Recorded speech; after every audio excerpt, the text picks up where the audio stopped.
What's up, everybody? Thanks as always for supporting the show. It would mean a lot to me if you would take a second to scroll down and hit that subscribe button to the Hoops Tonight YouTube channel, and then follow me on social media on TikTok, Instagram, and Twitter so you guys don't miss any of our content over the course of this season. All right, let's talk some basketball.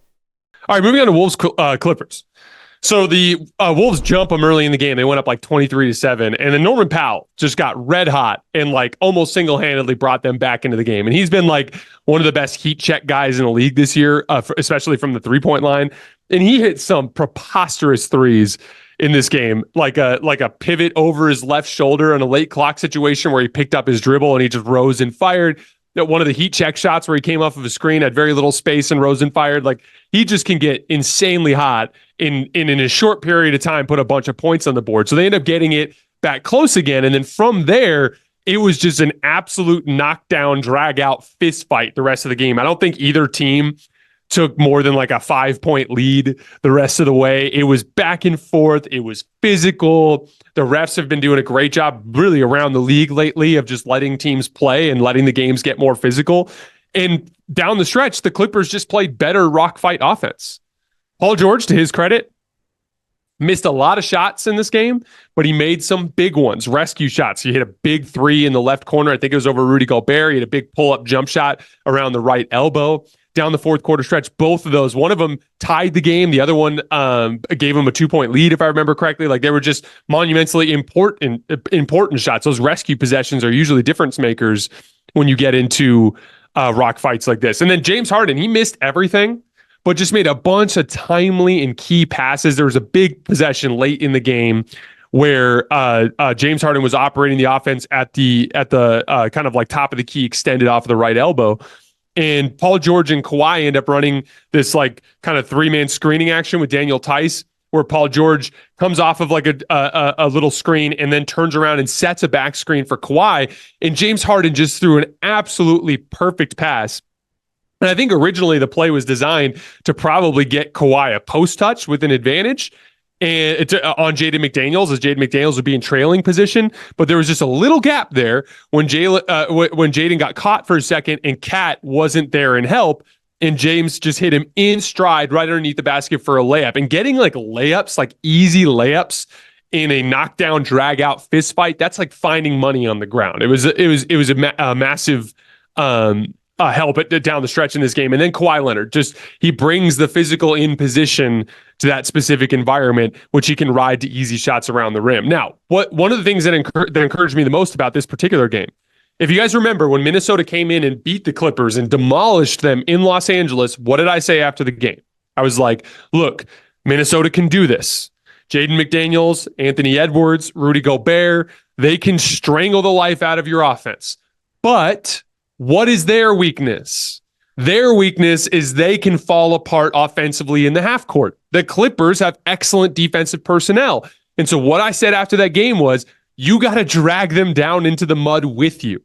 And if you drag them down into the mud with you, you'll be better at it than they are. Because you have Kawhi Leonard and you have Paul George and you have Terrence Mann and you have all these guys that can guard. You just need to drag them down into the mud with you. And that's what they were able to do into this game. And essentially, the Wolves can have similar issues to a lot of teams around the league when they face switching defenses. When you face switching defenses, the baked-in coverages that give you driving lanes kind of cease to exist. And in this game in particular, they were never worried about Gobert catching on the roll. And so even when they were running drop coverage against Gobert, they weren't getting a ton of really, really great... the Wolves weren't getting very, very great looks. They weren't getting good looks out of it. But in that half-court setting, when you start switching, it challenges your decision-making process of your ball handlers, right? So Anthony Edwards comes off of a ball screen. He ends up getting Norman Powell on a switch. He's got Mike Conley in the corner. There's 15 seconds on the shot clock. It's clutch time. And Anthony Edwards has a tendency, kind of like Jason Tatum, to settle for really difficult pull-up jump shots instead of inflicting his physicality on the game, trying to get downhill and trying to make something happen. And there was a big possession late in this game. He gets Norman Powell on a switch, and he just takes a really difficult step back three with 14 seconds on the shot clock. That's how you can bait Minnesota into their worst tendencies. Switch, dig down, They'll settle for tough jump shots. They won't make good driving kick plays. They can fall apart offensively. And so the Clippers did a good job in this game of dragging Minnesota down into the mud and playing them into their worst tendencies. Now, on the Wolves front, as I just said, late game execution has been an issue for them all damn season. As a matter of fact, they are now down to 21st in clutch offense, a 105 offensive rating in clutch time. That is like atrociously bad. And one of the things that was really bothering me about their approach down the stretch of this game, they still found some baskets. Like there was a late clock possession where they shut down the first action, and then Conley ran a late pick and roll with Gobert, and he just threw a ridiculously good skip pass to Cat in the right corner, who ripped through baseline and got a dunk. There was a play where Rudy Gobert got an offensive rebound, and Jaden McDaniels cut out of the corner and he dropped it off to him and he got a dunk. Like they were able to manufacture some points just based on their incredible gifts that they have. But I absolutely hated their offensive process down the stretch of this game. And one of the main reasons why was there was an action that was working. They got 2 easy baskets for Karl Towns in actual sets. There's a horn set where you had Conley at the top of the key and you had Karl Towns on the I believe, the left elbow, and Rudy Gobert on the right elbow. And what they did is they would just have Karl Towns come up and set a ball screen for Mike Conley. And then as soon as he set the ball screen for Mike Conley coming off to that left side, he would come off a flare screen from Gobert. Now, because of the flare screen for Gobert, remember, like we were talking about earlier, the Clippers were switching everything, but not with Daniel Tice. They were running a drop with Daniel Tice. And so as Cat would come off of that flare screen, Tice is dropping back, and Cat is able to catch and quickly rip through to the right. It's a baked-in driving lane because of the coverage. They're chasing, Daniel Tice is dropping.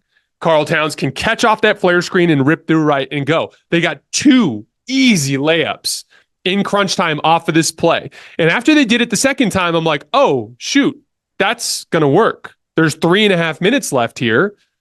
They need to run that again. They did not run it again a single time the rest of the game. They ran different set actions, both to get Anthony Edwards into ball screens.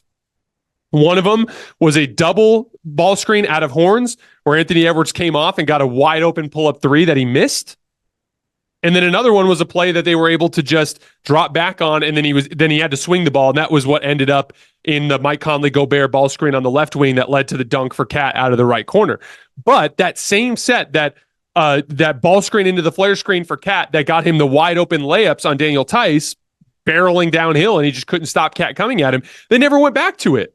And it was the one thing, the only thing that they were actually able to run and execute easily for an easy shot at the end of the game. And this goes back to what I said all season long. Will they be diligent enough, just like I say with Boston, will they be diligent enough to get the right shots at the end of a game? Because again, it's like the Anthony Edwards pull-up 3. Anthony Edwards shoots 35% on pull-up 3s. The ball screen one.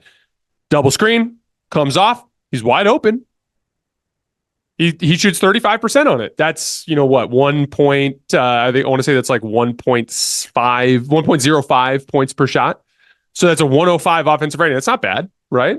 For a pull-up jump shot, anything over a point is good, right? So like on the surface, it looks good.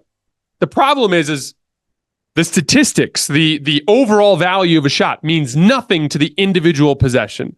The individual possession comes entirely down to field goal percentage. And in that individual possession in crunch time, he's a 35% shooter. So you're running a set action that's going to fail 2 out of 3 times. See the point?